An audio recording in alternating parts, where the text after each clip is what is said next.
Good morning, student.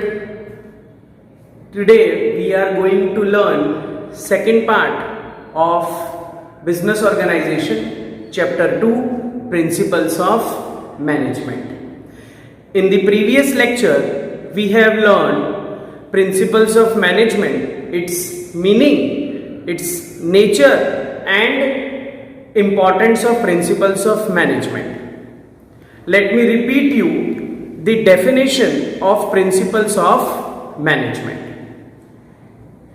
Employees and workers working in the business are provided with machine, material, money.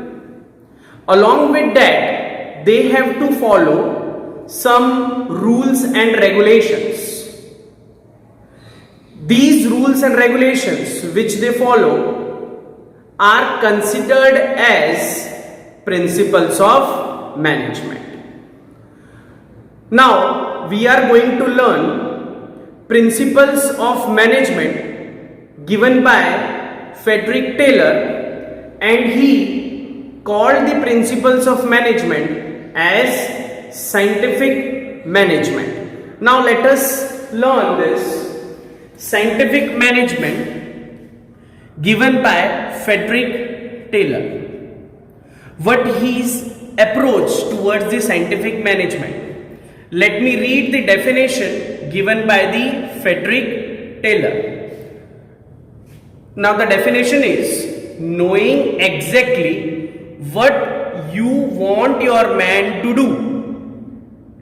What you want your man to do, and to see that they do it in best and cheapest way. Now what do you mean by this?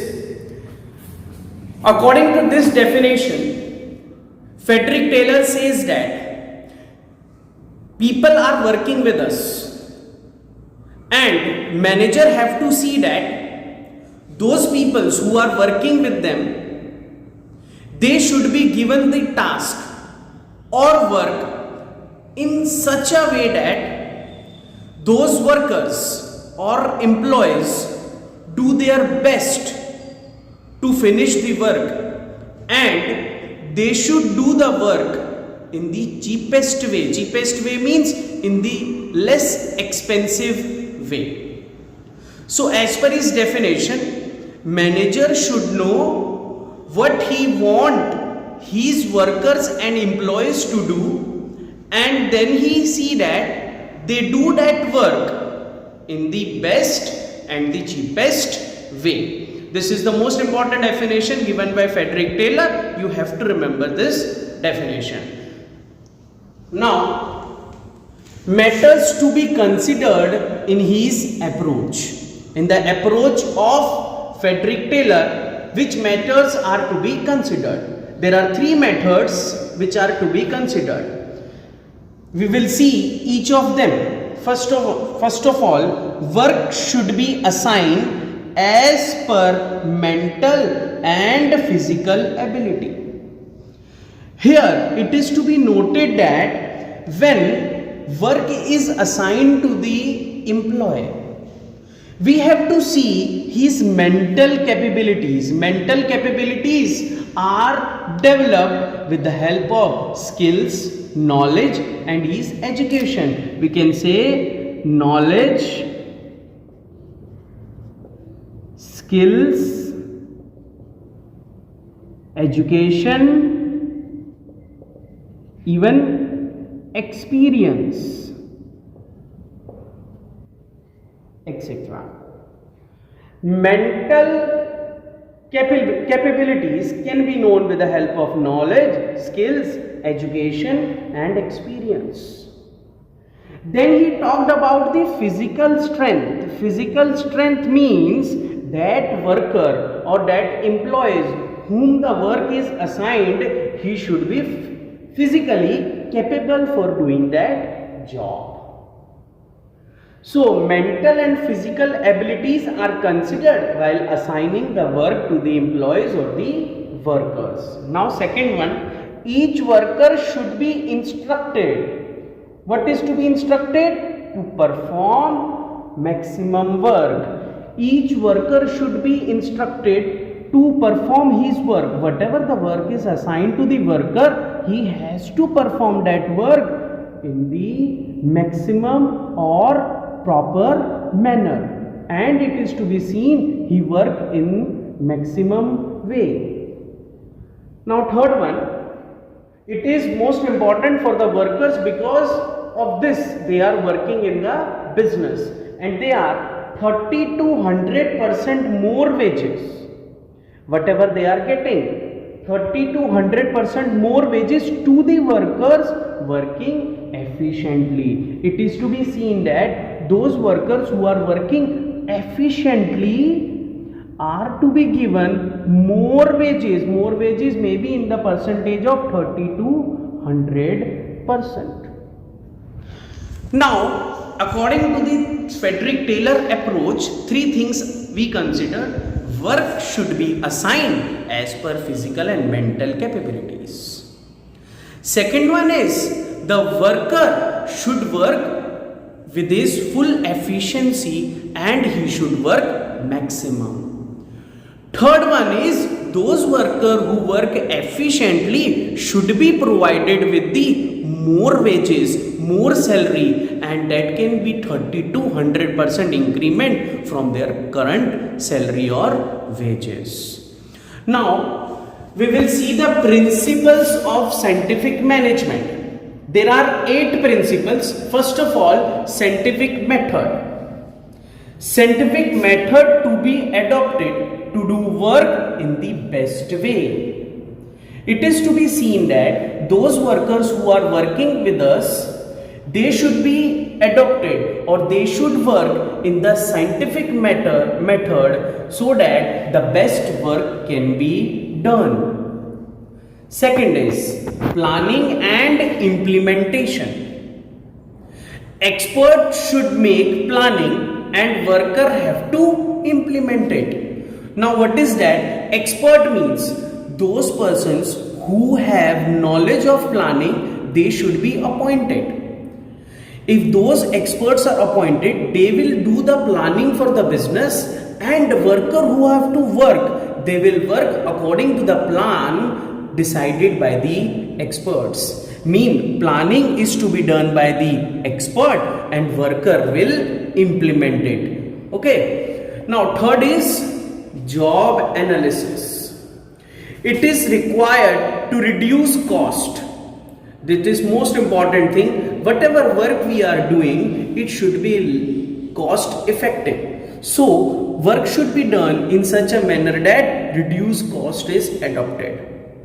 Productivity can be increased by studying time, motion and fatigue study. Now let me brief you with these 3 studies. First of all, first one is time study. Time study means work should be done within a specific time. Standards time should be adopted. Is what to be considered? Standard time. Then comes the second one, motion study. What is this motion study? Motion study means how material move from one place to another. It is to be seen how material move from one place to another and how worker move. These 2 things are to be considered in the motion studies. Then comes the fatigue study. Fatigue study means here it is considered that how much time the worker feels leisured or bored while working. So in the third one we study how worker feel while working in the business. It is to be seen that he should be given a proper break while working in the business. Now, fourth one, standardization. Equipment, time, situation of work resources, etc. are to be considered for the standardization. Now, please remember students, whenever we are doing the work and whatever the things we are using for the work, it should be standardized. If we are not using the standard material, then the work will not be a good one. Suppose we are taking the example of making a cake. If we are not taking a proper cream for making the cake, then the taste of the cake will not be good. Similarly, if we are doing something, we have to take a good material to make something proper, and standardization to be adopted in equipment, in the time, situation of work. Situation means the place where the workers are working. That situation should be seen. That place where the workers are working should be properly ventilated. There should be a canteen facility. There should be a proper toilet facilities for the workers. Then they can work in the proper manner. Now the fifth one is scientific selection and training. Scientific approach for selecting considered employees.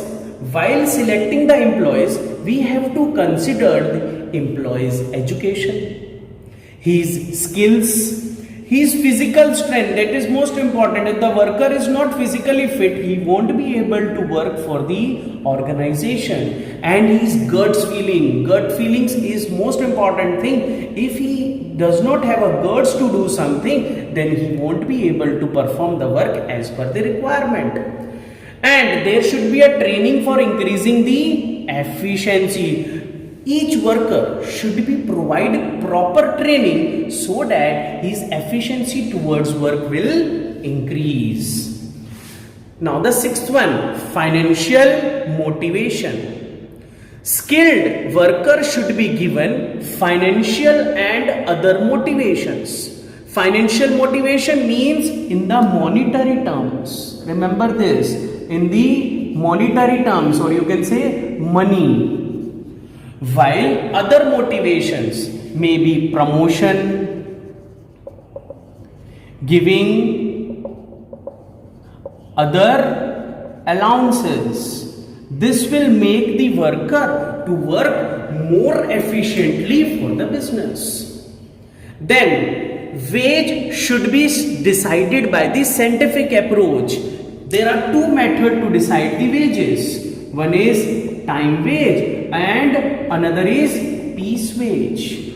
Time wage means those who work, how much time in the work they are paid according to the that. Suppose 8 hours, so they will be paid for the 8 hours. Then piece work, whatever you are doing, you will be given as per that. Suppose you are working more efficiently, then you are given more wages. Seventh is economical. Emphasis should be laid on the technical approach and low production cost. Work should be done in a technical manner, means by using machines. And low production cost means it should be seen that whatever the workers are working, they should work with the cheapest way as it is given in the definition. Eighth one, the last one is mental revolution. There should be harmony among the owner and employees. Harmony among them, reduce the stress and achieve the goal efficiently. So there should be a proper harmony between owners and employees to achieve the goal of the business. So students, today we have learned scientific management, its definition and principles of scientific management. In the next class, we will learn principles of management given by Henry Fayol. Thank you.